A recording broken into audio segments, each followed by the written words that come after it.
Please subscribe, hit that like button, and as always, leave a comment, and thank you for enjoying the video. Shot to right, slicing toward the pesky pole, down the line, and it's going to be out of here! Line down the right field line toward the pesky pole, leaping up, and that ball is gone! That's a home run! A lot of our Nesson team as well. High fly down the right field line, headed toward the pesky pole. That one tucked in, and that ball is going to be against the wall and into second base. Number retired, and now Rafael Devers trying to retire that baseball inside the pesky pole.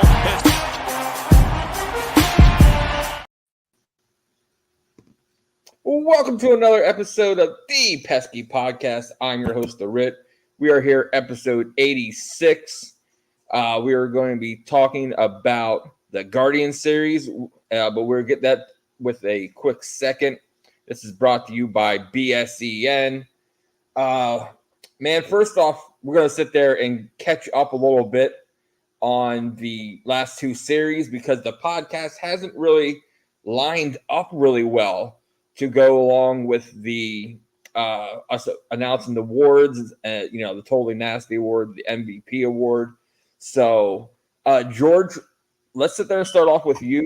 We'll let you announce the Guardian series from 2 series ago, the Totally Nasty Award, and then also the MVP. Okay, hang on. I'll put my notes off to the side here.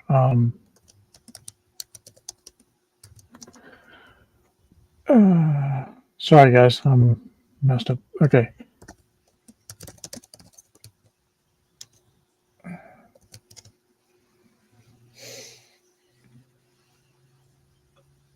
Okay, so for the Guardians,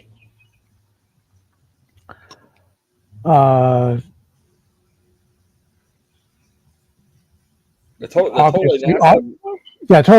the Totally Nasty Award has to go to Tanner Houck. I mean, everybody was talking about it being Maddox-esque, when he goes and pitches a 2-0 shutout in under 2 hours. So, I mean, that's obviously the case and well deserved.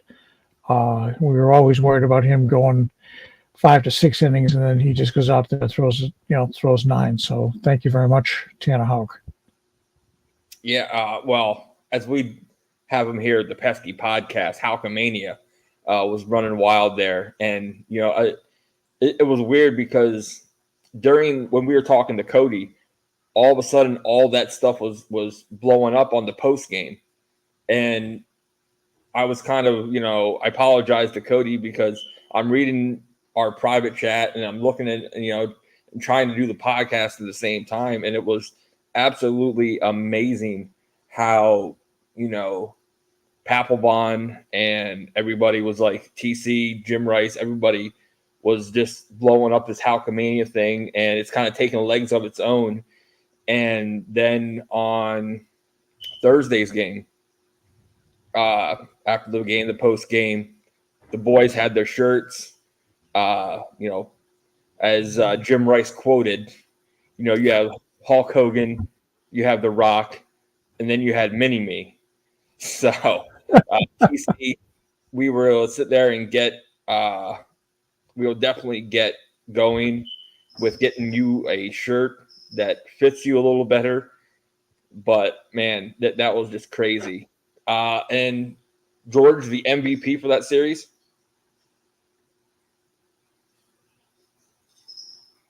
I mean, I'm, to my way of thinking, I had originally picked Massa, but it was kind of tough. I don't have one. Okay, DC, who are you taking for the MVP of that series? Yeah, I'd go. Are you talking about the Guardians or the Pirates? Yeah. The Guardians. Sorry. I'd probably go Devers. I know he got hurt, but I'd probably go Devers. So I'm trying to think back, Yeah, well, we got to get this past week was just really crazy. We're usually really on top of these, picks. It's been a wild week. So It's been a wild week. Okay, so let's sit there and go over to the Pirates game. George, who is your choice for the Totally Nasty Award? I cut a Crawford simply for gutting it out yesterday.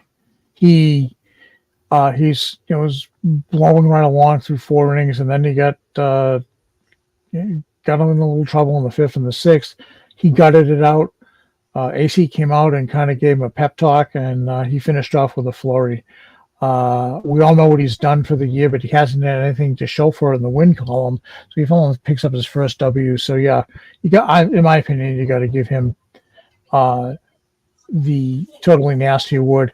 Tough to leave Bale out because Bale did a nice job the night before, but absolutely it's just thrilled for him because he deserves it. He's been the pleasant surprise of the starting rotation so far. Yeah, and DC, real quick, who was the MVP of the Pirates series? Willie Abreu. He was making defensive plays. I think 2 games he had 3 hits in each, if I remember correctly. He was getting on base, Yep. with the bat and also, walking. So he showed his good plate discipline, that was lacking earlier. Yeah. So far for the season total, we have a new leader. George takes over the lead. It is George, the OG, with 5, myself with 4, and DC with 2. I'll follow George because he is the creator, but my pick would have been Bayo for Pirates. He was dirty. It could have been, either way with that overall. Both series we couldn't catch a break. No, we didn't pick either series correctly. So let's try to sit there and move past it a little bit, and let's talk about the upcoming Guardian series right after the day off. So let's bring on our guest that will be the expert for the Cleveland Guardians. Let's bring on Alys. Alys, how you doing? I'm good, and I'm going to throw you for a loop. It's pronounced Alys, but I get it mispronounced all the time, so you're good. Okay. Well, trust me, it wouldn't be the first time that I mispronounced a name on here. But I was actually pretty confident. I should have asked that pregame, but I'll take that blame myself. So, Alys, tell everybody a little bit about yourself, about your fandom for the Cleveland Guardians. Yeah, I'm from Cleveland, so I'm a born and raised fan of Cleveland baseball. My family and I love going to games. Like my earliest memory, I was at an Indians game with my whole family. My grandma really loves her Boys of Summer, so she's the one that really got me into them. Okay. Me, I liked them when they were the Indians. That was just for a couple movies of called Major League. So that was my big thing with them. My favorite part of Major League is the opening shot is one of the Guardian statues. So I'm like, okay, it's been part of this like the entire time. Exactly. So we have an off day tomorrow, travel, which was really funny. Chris Castillo posted on Twitter how most of them were just taking Ubers from Pittsburgh to Cleveland. It's really funny and weird. But, man, we got a 3-game series instead of the 4-game series last week. What are your thoughts about how weird it is now to where they kind of, like, after this Thursday, we don't see you guys again until possible wild card playoff time? Yeah, it's definitely weird. I know last year was like that for us with the Yankees. And for me personally, I love that because I hate the Yankees. Not a big fan of their fans. So I was like, I'm glad we got that out of the way. But now I'm like, you guys look a lot different than you did last season, I think. So I'm like, okay, we could see like, totally different outcomes if it was later in the season. So I just think like the new schedules, they're weird, but I do like that we get to play every team. Yeah. How you just mentioned how playing us last week and then playing us later, even last season were a different look. I'm going to tell you right now, Alys, that less than a week later, you're going to be seeing a brand new lineup overall from us because I've kind of dubbed it the next man up mentality, and we need that because from last week till this week, we've had, I'm guessing, 3 more injuries since then. So, but the 2 of them are supposed to be coming back by Tuesday. So, DC, well, what are your thoughts about the new look team, the possibility of O'Neill and Devers both coming back? Yeah. Yeah, I mean sorry, you're talking about me or Alys? Yeah, no, DC. Sorry, my bad. Sorry, you're gonna hear my daughter in the back. She's going nuts, so I can't help it. She's bouncing around. Yeah, obviously the past series with the Pirates was kind of a surprise to me. Even with how the Pirates are playing, you have a lineup today that I didn't really recognize. Obviously, with some people recognize being in the regular playing, but getting O'Neill and Devers are going to be huge. O'Neill was the best contributor of that lineup up until he got hurt. It's kind of, we'll see how Devers responds to that time off. Obviously, we need that bat, but I mean, I've been very impressed though. Like you said, next man up. That's all you can do is put your best foot forward, and I think they've done that. And obviously, it doesn't hurt when you're starting rotations pitching as well as the Red Sox are. Yeah, our rotation's completely lights out, and I'm really happy that it's nothing like we predicted before the season even started. So let's sit there and talk about the Game 1 matchup. We have Tanner Houck, Houkamania, and he's going up against Lively. So, Alys, can you sit there and tell us about Lively? I think last series was his first game he pitched this season. So talk about that a little bit, and then George will follow up with Houkamania. Yeah, my biggest concern as of lately has been our starters because our bullpen has been very solid. We actually have offense this year. For all of our starters, my concern is actually getting to 6 innings. We've been pretty good at 5. I know for Lively, they were working on stretching him out in Columbus. We had a viral illness go through our entire clubhouse during spring training. So he and Xavier and Curry both had that and were both sent to Columbus for rehab. So I know he was on a pitch limit the last time you guys faced him. I'm not sure if that's still the case now. I'm going to guess not. So I'm hoping that he'll be able to get to the 6 innings that we have as a goal for all of our pitchers. Yeah, we have that exact same goal. At minimum 5. We would love to see 6. Mm-hmm. But you're going up against a guy who went and did the 9 innings, complete game shutout. So, George, do you want to sit there and talk about how well he did last time? Yeah, he I think outdid everybody's expectations for early in the season. First of all, these days a complete game is about as rare as you can get, and then to do it in to a lot of people was complaining to the Greg Maddux thing in under 2 hours was absolutely phenomenal. 2-0 shutout. The guys in the booth were joking about the fact that they were home at an unusually early time. And he did it with ease. And that was after, he had a tough outing. The first 2 outings of the year, he did very well. He had a tough outing, but he came back and looked masterful the last time. And it was really, really nice to see. It was kind of the fulfillment of the promise that everybody's seen in him. And yeah, it was a special, very, very special game to watch.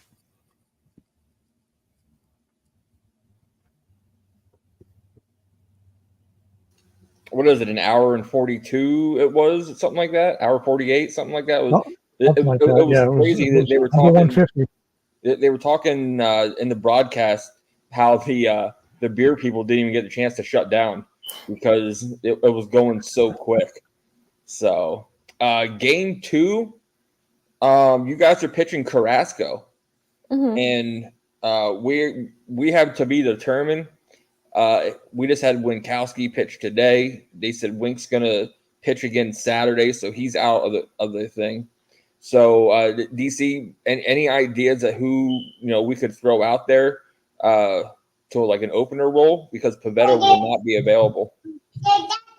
Bernardino like we did a couple games, I think, against the Indians.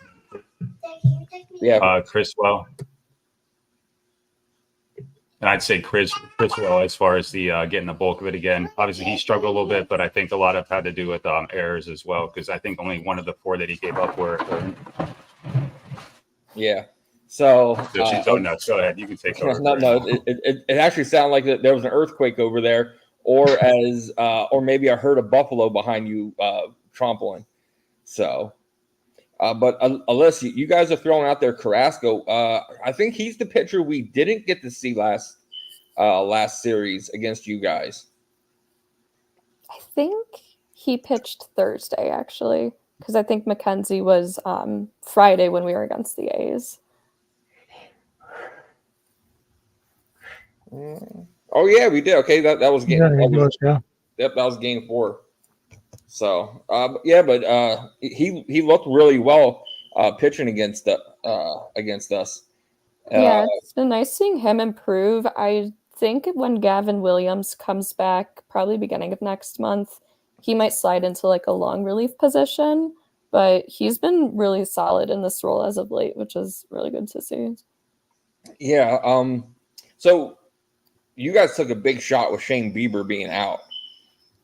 So which one of your starting pitchers do you actually expect to take the next step forward to try to fill in there for Bieber? It's been difficult with all of our injuries. I think Tanner Bybee definitely has the possibility and the capability. He went 5.2 today. I think a healthy Tristan McKenzie, one who doesn't second guess himself. I think he could also step into that ace position. Or Gavin Williams when he comes back. So he's starting to do some games in Arizona. We'll go to the minor leagues next week. So I think Gavin Williams would probably be like my top pick for that Shane Bieber role. Okay. I'm looking forward to Gavin Williams. I have him on my fantasy teams. I have a couple of keeper leagues, one with the Rit. Yeah. And I was really bummed out when I saw that he got that injury. So I was actually going to ask you. That's funny you brought that up, an update. So appreciate you answering that. So, game 3, we're throwing out Bayo, and you guys are throwing out McKenzie. So, George, Bayo's been looking strong. He's been going deep into the innings. He actually, it's funny to say, he has the highest ERA of our starting rotation. When he's going into the season, everyone thought that he would be lights out the favorite of the 5. So, I saw a wild stat. Yeah, I don't know if it was before this game. Oh, go ahead. Sorry. No, go ahead. Yeah, go ahead. DC. Go ahead, DC. I don't know if it's right. I didn't double check it, but I saw a stat posted on Twitter. Like I said, I don't know if it was before this game or after today's game, but Red Sox starters have allowed 22 earned runs in 22 starts or something like that, which is crazy. You never would have guessed that, going into this season with obviously everybody wanting to get Montgomery. Some people wanted Snell, but just wanted to throw a little tidbit in there. Yeah. What was it? Coley Mick went through something out there. Like they threw out the stat of the Red Sox ERA, and then they were like, "Oh, but we needed Montgomery threw out his ERA. Yamamoto put out his ERA. Snell put out his ERA." So, Montgomery looked nice in his first start, but I get the point. Montgomery, you pay a lot of attention to him because of your fantasy team. So, but George, let's sit there and talk about Bayo. Yeah, Bayo has pitched very well. In the whole for the season. When he hasn't had his best stuff, he's learned to gut through it, which is what you want a young ace to try to do because you can't be on all the time. He seems to be improving, and he's getting deeper into games now, which is what we need, particularly in light of the fact that our pitching staff as well as the rest of the team. It looks like nobody wants to go reach into a paper bag and pull out a number for fear that they're going to end up on the IL. It's been tough, but yeah, he's done a very, very good job. As I said the last time we talked about him, the work he's been doing with Pedro Martinez in the offseason is beginning to show the confidence. I won't call it swagger, but you can see that he's honed in, and he can see the wheels turning, and that he will work his way out of jams and think about what he's doing and not just rear back and throw. And that's a sign that he's starting to mature as a young starter. And, the Red Sox are going to be the beneficiaries of that. And, he's, the ERA isn't always the story, because as we see, there are two other guys in the team that are, posting one guy in particular, sub 1 ERA. But yeah, he's doing the job. And very good. And like for everybody else that said we needed starting pitching. Okay, well, it's you. Yeah. So he's going against McKenzie. So Alys, talk to us about McKenzie. Well, compare his last outing to what we could see out of him in this outing. Yeah, he had a rough outing against the Yankees. Lots of issues with command. But his last outing, Friday against the A's, he went 5 innings.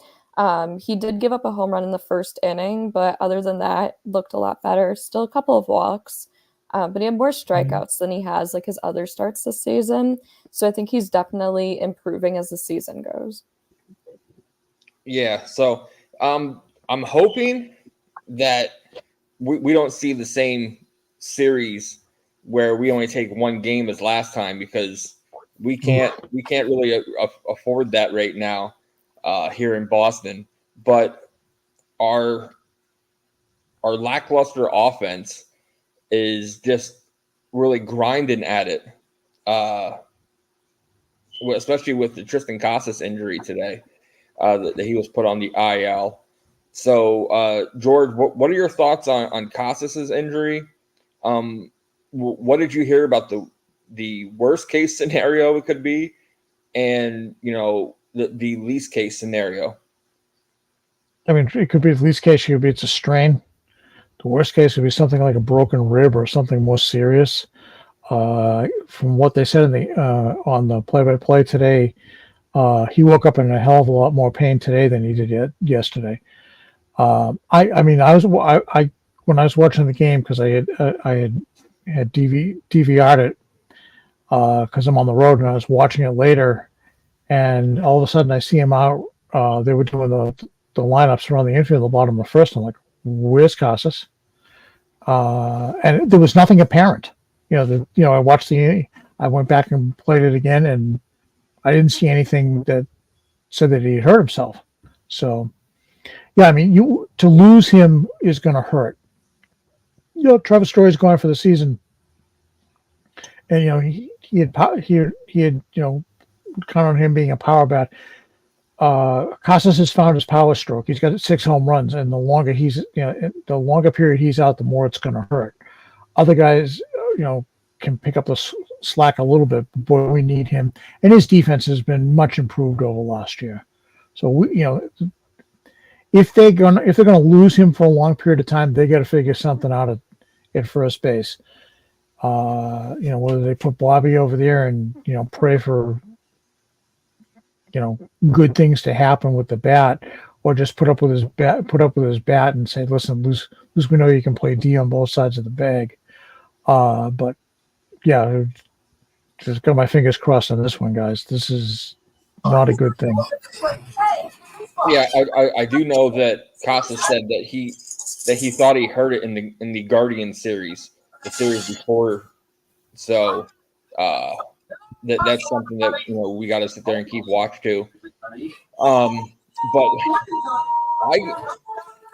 I think we could be okay, because Dahlbeck can play first. We're getting back hopefully on Tuesday. We're getting back Tyler O'Neill. We're getting back Devers, so that can sit there and help us out. But let's sit there and talk about your guys' lineup. Quan is red hot. James, who helped us cover the Guardians last series, was talking about him a lot. him and your second baseman, Jimenez. So, of course, you can't sit there and say Guardians without Ramirez. But he was talking how great those three were. How well have they been doing, and who do you think could sit there and shine this series in the lineup? Yeah, Quan has been on a tear. He was 4 for 5 the other night. He has an 18-game hit streak against the A's. So he's been doing really good, very consistent. Josh Naylor is just an animal right now. I'm sure you saw the video of him hitting himself in the head with his own bat. Yeah. And then of That was course, awesome. That's intense. Yeah, he's crazy. I love him. And then you, of course, have his brother Bo, who I think is going to start heating up. And I should warn you that Jose Ramirez did not play today. Just an off day for him, but he's mad that he didn't play today, and we have the off day tomorrow. So I think he's gonna come back angry on Tuesday. Yeah, you don't need him have any more motivation. He already does. He's an animal with the bat. Big fan of Jose Ramirez. Yeah. So let's talk with you, DC. What do you think the lineup's going to be like now that we're going to get Tyler O'Neill back out in the outfield there? I mean, I think it adds a power aspect that is obviously going to be lacking with Casas out. Like I said, he was the biggest contributor as far as where we were at in that point of the season when he got the concussion. But I like to see him kind of add some speed to his game. Get a more stolen bases, get some manufacture runs, because obviously without power you're going to need to do that. But I think it only adds positives having him back in the lineup, especially with guys like Bobby D getting some extra playing time. I actually was just looking at a tweet. He's 1 for 8 or 1 for 28 with 17 Ks. That's just not going to do it. I don't see why you just don't go out and get a guy like CJ Crone. He's out there. Jared Walsh was just DFA'd. I know Bobby D can give you some decent defense, but you also you need to hit the ball every now and then. Striking out 17 times in 28 at bats is abysmal. Yeah. So DC, who do you think will be the outfield once O'Neill? Because Abreu has that hot bat now. So do you keep Rafaela in at shortstop, with Duran in center, or how would you sit there and play it? I think you absolutely have to keep Rafaela at shortstop. There's no way around it. That's the play to go. So you got Duran, O'Neill, and Abreu for now. And then it seems like Yoshida needs a good amount of days of rest each week. That's the way they're going to be going. Then, you rotate him in for spot starts or you keep him at DH. But I think you got to ride Abreu. He's shown with consistent time that he can produce at the bat. And he also makes some pretty solid plays in defense, which is, something that the Red Sox been lacking other than from, Rafaela. Yeah. So, Alys, with the Casas possible injury and everything, you said you had dislocated ribs. So explain to us and, the Red Sox and Guardians fans how painful that actually is. Yeah, so I've been struggling the past couple of years. I have loose ribs and I dislocate them a lot, even just coughing or laughing. I have a couple out right now. And I know day one, very bad, I cannot even move. But there will be days where if I just am breathing, I'll get sharp pinches. And that's pretty much the worst part about any kind of rib injury is breathing. And there's absolutely nothing that you can do about it because it's well, then just don't breathe. So hopefully Casas is fine because rib injuries can go from very minor to very severe. And like I said, there's really nothing that you can do about it but rest. Yeah. I've also had, I had a 4-wheeler roll with me and I had 2 fractured ribs and the pain was okay for me, but it was just the constant discomfort, breathing in too much, laying down, trying to just relax. It's absolutely painful overall with the whole experience. So, George, what about Devers? Devers coming back. First it was the shoulder, then it was the leg. Now he's saying he's able to sit there and play consistently. Him being back at third base, do you think that's going to be a benefit for us, or do you think it might hurt us in the long run? I think he has to get in the lineup. I think that they have to play him at third base. If you take Bobby out of the lineup at third base and don't put him in at first base, don't be surprised if Ref Snyder plays a little bit of first. I know they've been working him out there, but he's got to be in there. And so long as Tyler O'Neill is not in left field when Devers plays third base, Tyler should feel safe. Although I think O'Neill may be the DH for the first couple of games, and then they'll try to miss Massa in afterwards. But yeah, he's got to get in. I expect him to do big things. He's been sitting on the bench. I'm sure it's been bugging him. He's missed 9 games, I think, or 10 now. Yeah, it's approaching that, and we've played 23 games, so that's getting up near half, and he hasn't been in the lineup. So he's due to go off because he was starting to get hot again. So he's due to go off. It may not be the first game, but it might be games 2 and 3. So yeah, I'm looking for big things out of him. Yeah. So Alys, who watching the last series from the Red Sox was that person that you didn't want to see up the bat because they were just on fire? I'm trying to remember because I've had a very busy end to my semester here. I feel like Casas at the time was the one getting a lot of hits, so I guess we'll see how this one goes. Yeah. So I'm trying to sit there and think of who on DC.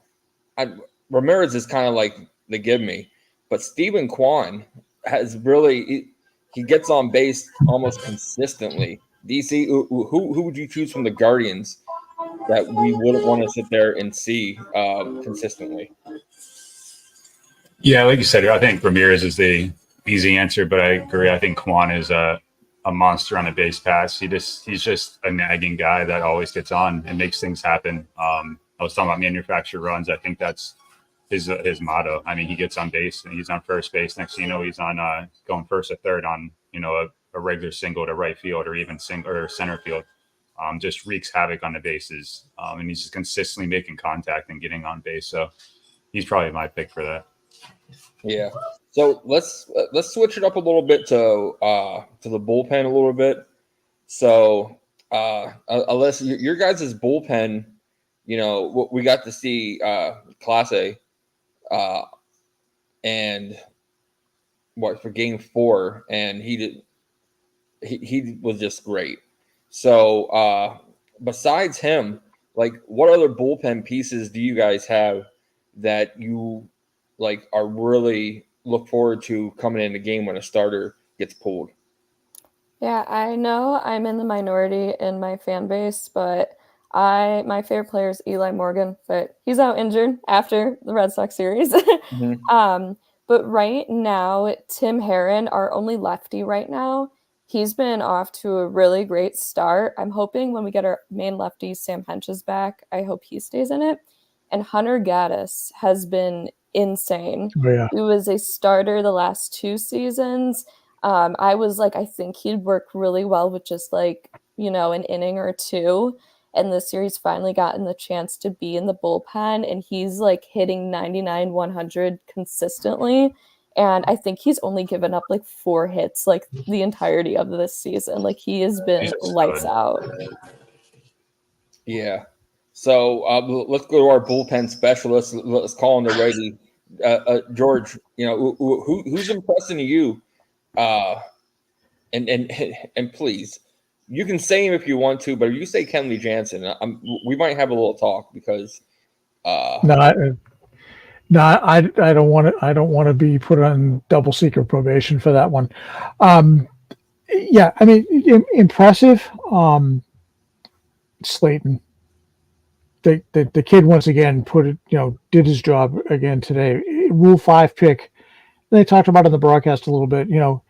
He gets to face Rodriguez in extra innings with the game in the line. He doesn't quite do the job, and then afterwards he put it out of his head, and he's been just lights out, and you can see the confidence that he's got, and you're starting to see it, with what AC's doing with him. He's been one of the bright stars. Please, dear God, I do not want to see Joely Rodriguez in anything more than a 7-run lead by the Red Sox, because he scares the living daylights out of me. The good Joely and the bad Joely, and he almost coughed up the game, and it's there's too much. There's just too much of it. Martin's starting to settle down a little bit. Looking to see that he's doing well. Weishart's got his sweeper back. Did a nice job today. Look, Anderson, he is what he is, and he's coming in, reasonable. So we'll see what happens. And yeah, Kenley Jansen. I want to see him get about 4 or 5 more appearances before I get on his train. So, George, I can't believe you sit there and you didn't bring up the handlebarred mustached Boozer. When he came in for his first big league, appearance, DC, after the game, we've seen the videos and and the pictures. How emotional and how great was that to see him just sitting there, and just having a great job about his first appearance. Yeah, I mean, that's something you love to see. That's what makes sports, so awesome. You work your ass off your entire life. You spend time down in the minors, and your main goal is to get to the show and then get your first strikeout. It's got to be a pretty special feeling. Yeah, I mean, I was so happy for him Friday night. I thought that was great, and he followed up with a good performance today as well.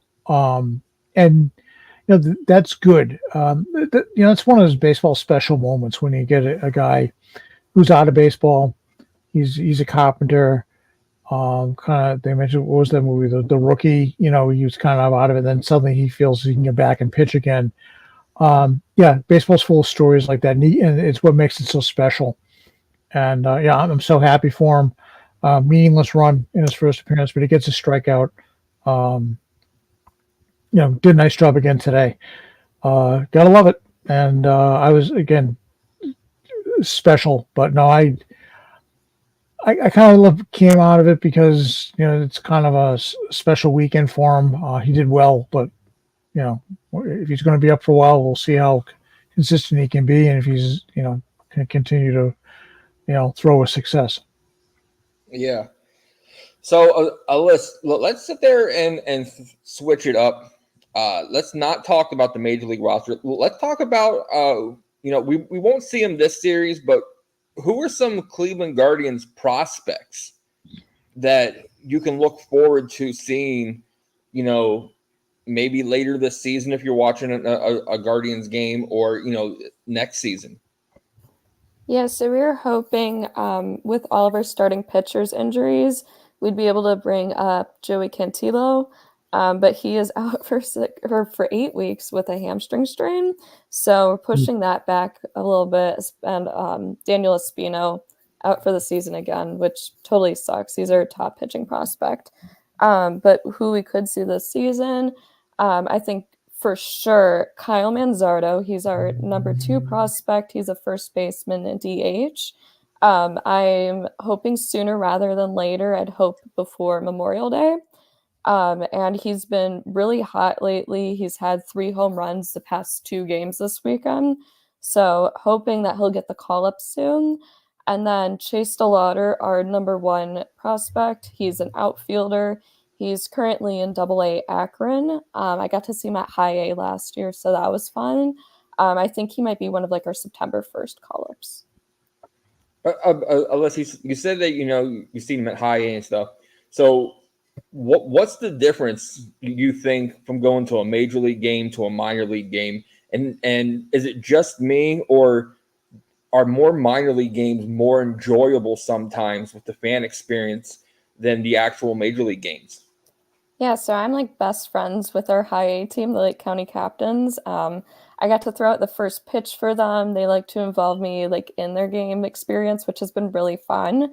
I also think just on social media, they've been like more like geared towards the fans. They'll interact with us more. And I think like the games are just really centered around like having a good time for the fans. So they're always coming up with like really unique and creative ideas. So obviously the major league games are always fun to attend, but if you can attend a minor league game, I highly recommend it. Yeah. So let's go down to the minor league. Let's talk to DC about I don't know how you want to sit there and split it, DC. You can talk about some. We'll let George talk about some. But let's talk about your experiences going to a couple of minor league games, and then some prospects that you think we could end up seeing by September. Yeah, I mean, I've been to a couple. I mean, obviously, you and I went last year to the Rail Riders when Worcester was down in town with the press passes. So that was definitely a different experience for me. It was really cool to kind of see that thing a bit. Growing up, I would go to Reading Phillies games. They were always fun. I mean, I was young. I was just happy to be at a game. I mean, who do I want to pick? I mean, we just have so many. I wouldn't say. I mean, one guy I do want to highlight that I don't think we won't see this year, but is our guy Hunter Dobbins. He had a great, start yesterday. He went and killed it. I mean, the obvious Marcelo Meyer. His 10-game hitting streak ended, but he's still crushing it down there. I'm gonna save him for George though. There's a couple more that are easy, but I'll save the rest for him. I mean, I'll say one more. Kyle Teal. I don't think we'll see him this year, but I think out of the top, the closest that I think we would see that's a big name is maybe Roman Anthony. I don't think Meyer comes up yet until next year, but that's just my opinion. Real quick, DC, who of the big three gets called up to AAA first? Ooh, I want to say Roman, but I mean, if Meyer continues to do what he's doing, I can see him going up pretty quickly too. But just with the path that I think that they're on, and how the organization is going to possibly use them, I'd say Roman first. Okay. George, who do you sit there and want to bring on and talk about? And what are your experiences from, minor league games? Because you see a lot more AA games. Right. Well, I live, 25 minutes from Hadlock in Portland. So, it's a very quick drive for me. It was about the same when the Red Sox AAA club used to be in Pawtucket when I lived in Mass. So it's about the same distance between both. I mean, I talked about Anthony Meyer and Teal. Those are the big three. I mean, there's no doubt about it. The AA team is stacked. All right. We didn't even talk about guys like Blaze Jordan or Nick York, who are very good prospects in their own right. And then DC, you touched on it. Hunter Dobbins, he went 6 innings, today, and only allowed 1 run. He's got an ERA of 1.8 for the season. So, of the big three, Anthony might be in Worcester first, but I'm thinking Hunter Dobbins may be there ahead of him. If the Red Sox feel that he's made the progress to move forward. There's the staff is that AA team is something special, and I think that they're going to go on and get super hot. And the question is, does the front office want them to stay together and win together a little bit, so they get that feeling as a unit, or are they just going to start picking guys off as they need it? I think that's going to be an interesting thing. But either way, my summer is going to be a blast up at Hadlock. So, yeah. And George, you really didn't even touch on the bullpen either. No. We've got CT up there, Alex Hoppe, Theo Denlinger, all doing tremendous work in the bullpen too. Right. They've got pitching now. Okay. Wyatt Olds, another strong arm up there as well. We know Theo. We've had him on a couple of times. We've had CT on. These guys who are just honing their craft, especially CT. He was put in the Futures game down in Florida. He's started to come into his own. He's got the capability of bringing it up there.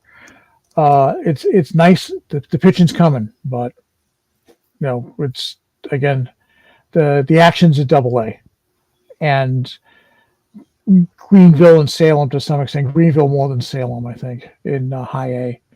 But absolutely, there's where the action is in the minors for the Sox right now. Yeah. Real quick, talking about first base. If Bobby Dahlbeck doesn't, provide the bat that we need, I do like. No. Yeah, I do like a guy down in AAA, but he's not on the 40-man roster, which it's getting to the point where if we keep getting injuries, we're going to have to DFA a few people to add to our 40-man roster because it's just crazy. But I do like Nico Cavadas. Yep. He's having a solid year so far down there. He has a 286 batting average, 4 home runs, 10 RBIs, an OPS of 1.089. He's having that went up today to 1.146. So he's okay.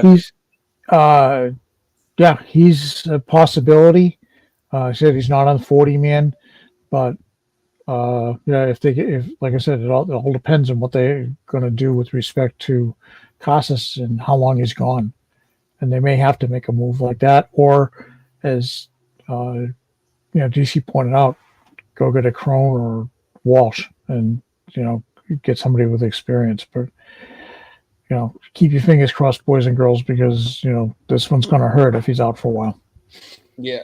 So, Alys, do you have any Red Sox questions that ask or comments about the Red Sox?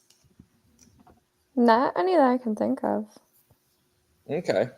So, what we're going to do is we're going to play a little small round game here. What we're going to do is we're going to sit there and pick it's our version of the Cy Young. We call it the Totally Nasty Award.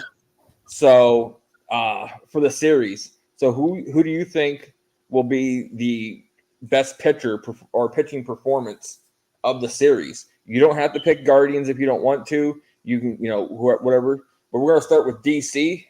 So DC, who do you think is going to go for the Totally Nasty Award? Halkamania, baby. Okay. One word. Well, I guess that was two, but you know what I mean. No, it's all one. I corrected. Not only TC, who's the reporter that interviewed Hal in the dugout? Oh, Jemai Webster. Yeah. There's no hyphens in Halkamania. It's all one word. George, who are you taking? I'm totally with DC on this one. Give me some Hulkamania.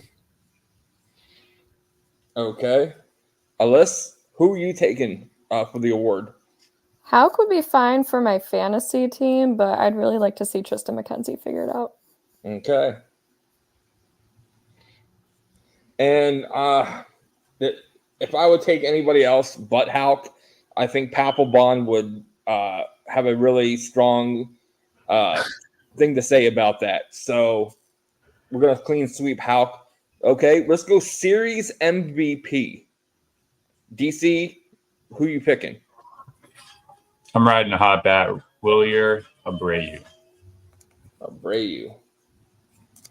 Okay. George, who are you taking for the MVP of the series? Devers. I think he comes back with a vengeance.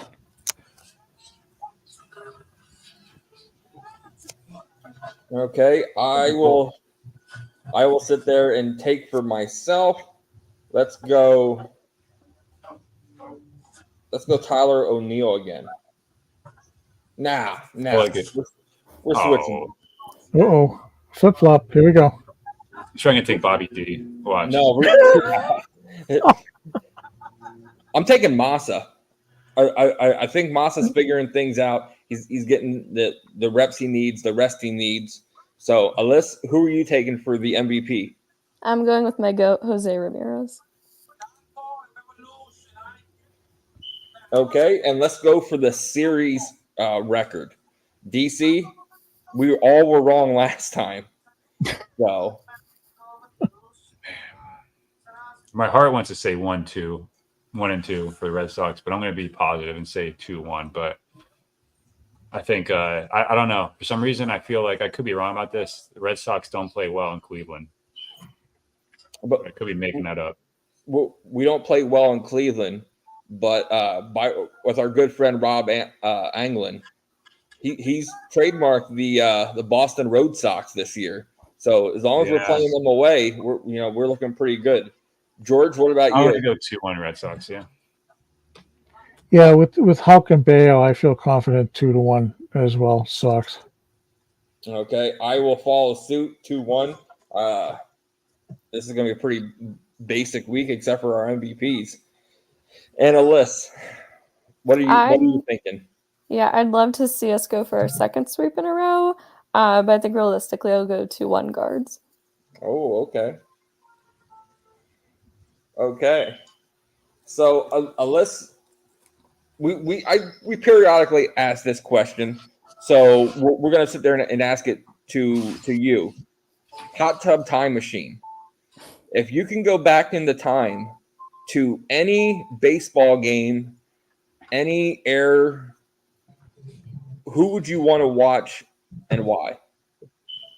I would love to go back and watch Jim Thome because I think he's our most recent number that we've retired, but I know he was really good back when he played for us. I'd love to just go and see like our 90s teams in general, like our late 90s teams, just because like I'm an 03 baby, so I did not get to experience any of that, but I think it'd be really cool to go back and experience like those World Series, even if it didn't turn out obviously in our favor. Oh man, could you imagine going back and watching Manny being Manny before Manny was being Manny? Yeah, he was my mom's favorite player. He's the reason I like the Red Sox. George, you said you had a question about the Guardians. Yeah. So, I mean, right now you've got a club that's 16-6. I mean, what's the feeling around Cleveland about the team? I mean, are they people excited? Are they're taking a wait and see attitude, given everything that's going on? I mean, they're not hitting for a whole lot of home runs, but they're pests on the base. They're pests on the base paths. What's going on? What's the vibe like? The feeling in Cleveland right now is absolutely amazing because we have the Guards doing as well as they are, but we also have the Cavs in the playoffs, and now our AHL team, the Monsters, they're also in the playoffs. So the vibes are very high. And I know like last April, a lot of us were like, okay, it's just April. Maybe we'll figure things out. And we obviously didn't. So it's really fun, like having a completely different environment than we did last year because if we're actually winning games. And even if we're not hitting home runs, we are hitting consistently. It feels a lot like in 2022. I know Blue Jays fans said that we play a disgusting brand of baseball, and we definitely coined that for ourselves. So it's actually nice to see us playing our brand of baseball again. And it's definitely cool having a new, young, analytical-based manager through all of it. So I'm a big fan of Stephen Vogt. And I think a lot of fans are just, we're expecting just to be better than last season, but to be this good and this hot to start is definitely very encouraging. What do you think about the rest of the division? I mean, who do you think is the Guardians' biggest competitor in your division? I know right now, unless things changed, I haven't checked in a minute, the Royals were actually behind us. And I'm a big Bobby Witt Jr. fan. But But I think that our biggest rival would be the Tigers, because I don't think the Twins have everything all figured out with their injuries, and like can't really use that as an excuse because we did lose our ace. But I think that the Tigers, I think, are going to surprise a lot of people this season. Cool. Okay, Alys, two more big questions for you. Okay, one, what is your the city and your personal vibe on the Cleveland Cavaliers in the playoffs right now? I am so excited to have pretty much everyone back from injuries. We finally have our starting five back, no restrictions. The first game was definitely very encouraging. Our first round last year felt very off. Our team just felt kind of like drained, not all there. I feel like finally having everyone back, I think we're gonna make it out of the first round this year. So I'm very excited. Okay, follow-up question to that. Who would you rather face next? The Celtics or the Knicks? I knew that was gonna be the two teams. I feel like with how hot the Celtics have been this season, I feel like I don't want to go there just yet and go a little bit at that time. I really would love to get the revenge on the Knicks, and I know a lot of people are like, for whatever reason, they're like, Donovan Mitchell wants to go there. No, I want to see Donovan Mitchell go off on the Knicks. and actually, the only reason I chose that because George and myself are Celtics fans, and DC's a Knicks fan. So that's the only reason I wanted to put those two teams there.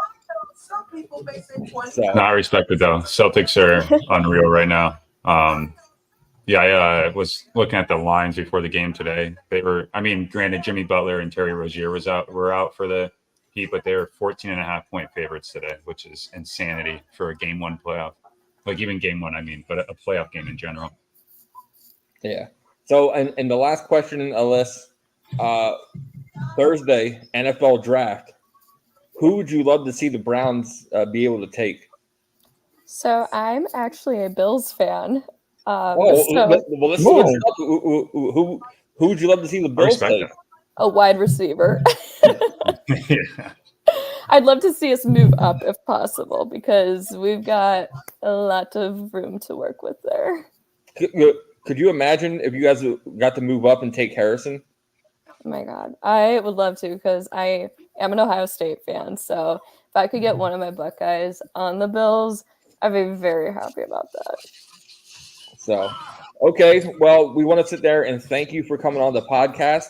This will be your time to tell everybody where they can meet you at and just talk Cleveland sports and Bills with you. Yeah, so you can follow me on Twitter at Alys216. And there I tweet like all the time during games. And then on Instagram, I'm 216Alys, and that's where I post a lot of my graphics I've started making this season. I'm trying to have people kind of follow me along for a game day experience just to see what that's like in Cleveland. You can find me at Progressive Field. We have 3 signs right on the front of it. So you cannot miss Progressive Field or with the Lake County Captains. Okay. DC, George, you have any final thoughts?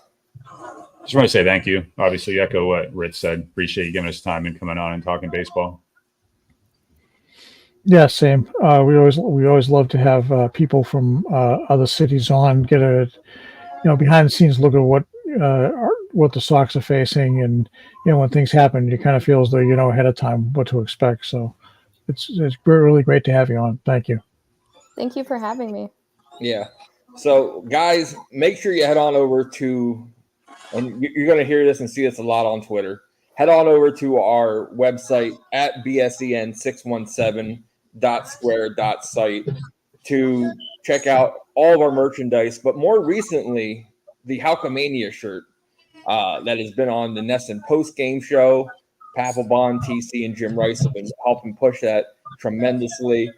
Also, all of our podcasts are available on Apple, Spotify, iTunes, iHeartRadio. Make sure you hit a subscription. And also our YouTube page at BSEN617. not only all of our podcasts are on there in video form, but we have a great team of video people that put up videos, shorts, everything. So, and last but not least, the rest of the week for us guys is looking pretty good. Big announcement, Tuesday night, 7 p.m., we got Jonathan Papelbon coming on our podcast to sit there and talk Hulkamania, to talk about his career, and talk about why he doesn't care who you are, he'll stand up for himself. So, and then Thursday night, we got George and my great friend, Crowley Cubs, coming on to talk about the upcoming Red Sox Cubs series. So, action-packed coming up. But for OG, for DC, for Alys, and myself, thanks for stopping by the Pesky Podcast.